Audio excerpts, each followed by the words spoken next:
And then on top of that, there's not a lot of people that have just $1 million, lying around anywhere, or $2 million, right? So a lot of times you'll see in these kinds of fund, like these kinds of properties, you'll see like people that are maybe syndicating that out, right? And saying, okay, I'm going to syndicate this one property. I'm going to raise the money for this one property, and then we're going to buy it, right? And so that you can really syndicate one property, which is kind of almost like, it's not almost exactly like the fund, but it's a little bit close to like the fund is, right? Syndication is really typically for one property, and you're trying to raise the money for that one property.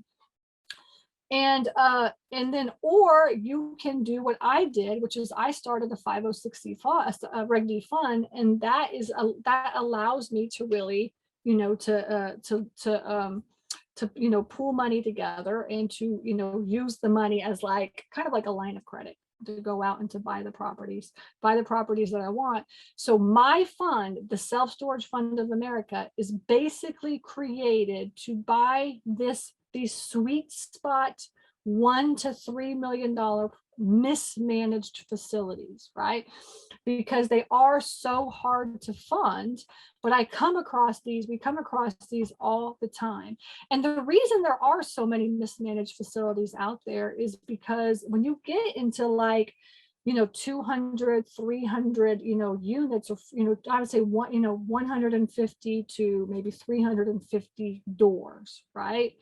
It becomes a business. It's not like a hobby. Like a lot of times now, we obviously have a business because we have like a lot of doors and we're running this business. But if you go out and buy like 100 units, right, it's a business. But it's really like, for a lot of people, it's just kind of like a hobby. It's like, oh yeah, let me just, I just did this to make some pastime, money or whatever, on the side. I made it a couple $1,000s or whatever.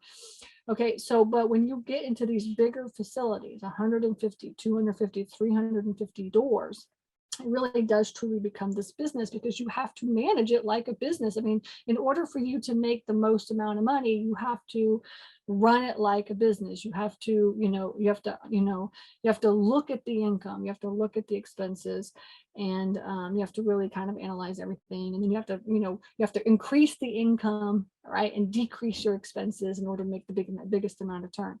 But a lot of people in the storage industry, unfortunately, just don't understand this concept. And I could say this really across the board, across the country, right? Because 85% of all, small businesses fail within the first 5 years, because people truly don't know how to run those numbers, how to look at the numbers, how to increase your, income and decrease your expenses, and look at your cash flow and that kind of stuff, right?